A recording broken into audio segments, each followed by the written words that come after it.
a minha motivação, na verdade, aconteceu em 2007, quando eu participei do 5º Congresso Nacional do Movimento Sem Terra, em Brasília, que no primeiro dia passou como videoconferência uma carta de apoio do movimento zapatista à luta pela reforma agrária e pela terra aqui no Brasil. Então, a própria participação aí no Congresso Nacional do MST e ver também esse diálogo de um movimento que está do outro lado, né, no México, me fez assim, despertar esse interesse em conhecer um pouco mais do que era o movimento zapatista, mais além do levantamento armado que aconteceu em 94. Então essa foi a primeira motivação. A segunda foi também pensar, quando decidi ir fazer o doutorado aí no programa de pós-graduação Estudos Latino-Americanos da UNAM, foi essa necessidade também de conhecer um pouco mais dessa corrente latino-americana na pesquisa, que aqui no Brasil ainda é muito incipiente. Eu venho de uma formação no campo da sociologia, na Universidade Federal do Ceará, e me lembro que durante tanto a graduação como o mestrado não havia uma linha de investigação ou de disciplinas que permitisse pensar um pouco desde as lentes da América Latina. Então eu fui para o México também com essa necessidade de nutrir-me intelectualmente também no campo acadêmico de leituras mais latino-americanas, e quando cheguei no México vi que o país está totalmente imerso em toda uma situação assim, é um país multicultural, é um país de grande resistência também multicultural. O zapatismo é uma das expressões de tantos outros movimentos também que lutam pela autonomia e lutam pelo direito de autodeterminação dos povos. E eu acho assim que a grande aprendizagem que eu trago do México é justamente pensar de que forma podemos ir rompendo com essa perspectiva colonial, de realmente começar a romper com essa dominação simbólica, essa dominação ideológica que herdamos desde mais de 500 anos de colonização, seja espanhola ou seja portuguesa. E mais, penso que o zapatismo hoje tem muito a aportar em termos de uma racionalidade outra, de ter outros referentes para pensar e pensar-se também no mundo, pensar também como podemos recuperar toda uma tradição da cosmovisão que é milenária em todo o nosso continente, e a partir daí resgatar conceitos, resgatar perspectivas e criar novos parâmetros também para pensarmos como latino-americanos. A escola foi um dos principais espaços de implementação de uma dominação no campo simbólico e ideológico, dentro dos marcos eurocêntricos e também dentro de uma perspectiva de um projeto de Estado-nação, que é o projeto moderno ocidental, que deixou à margem as populações indígenas, as populações campesinas e também afro-americanas. Então, esses movimentos eles perceberam que, enquanto não houver um processo de construção, de uma leitura crítica dessa realidade da qual eles pertencem, não há como avançar na proposta política, na proposta de um projeto político alternativo. Eu vejo, por exemplo, que esses movimentos, sim, têm algumas demandas que são muito específicas, como no caso do movimento zapatista, que trabalha de fato com a construção de um projeto autônomo que não tenha nenhuma forma de diálogo com o Estado, e o MST tem avançado mais nessa perspectiva de ampliar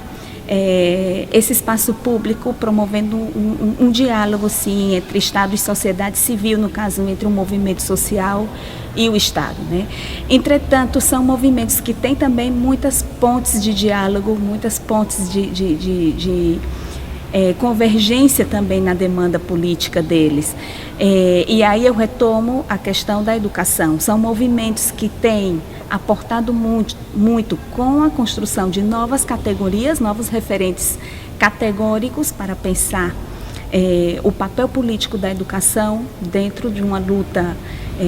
de um acionar político desses movimentos. No caso, o movimento zapatista com a construção do projeto da educação, que eles chamam o Sistema de Educação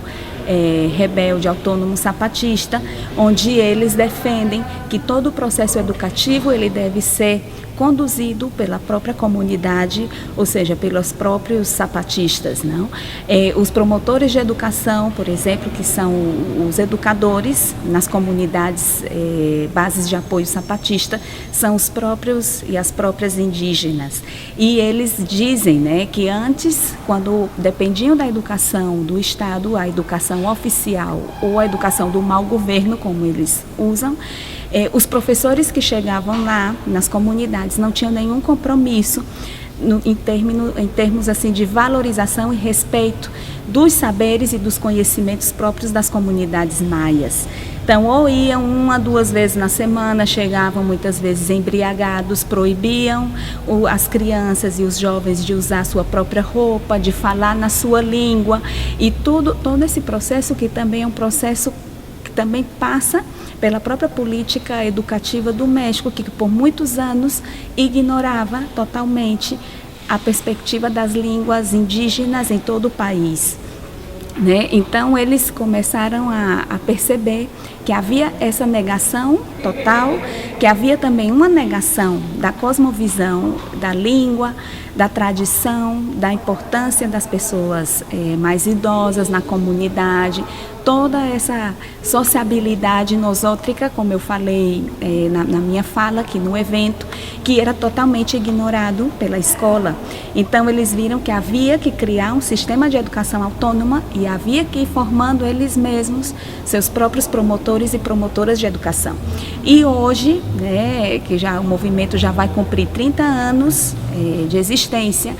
nas escolas autônomas, eles têm tanto a educação primária e também a educação secundária. Não tem, como digo, nenhuma forma de certificação oficial, porque, como eu falei antes, é uma educação autônoma, ou seja, não está vinculada ao Estado, à Secretaria de Educação Pública do México, e que para eles isso é totalmente secundário. Eles não querem, como digo, receber uma certificação, eles querem mais bem ser reconhecidos no seu direito de exercer autonomia.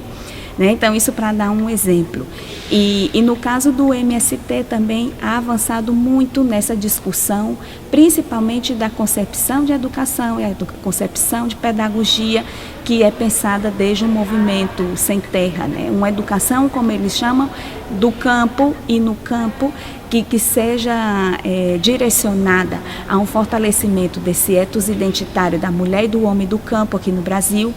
onde a terra é pensada não só como um espaço de produção agrícola, é pensada também como um espaço de construção identitária, e também reivindicar, né, do Estado brasileiro, com base na nossa Constituição, essa justiciabilidade do direito à educação no campo em todos os níveis, né, desde a educação básica até a universidade. Outra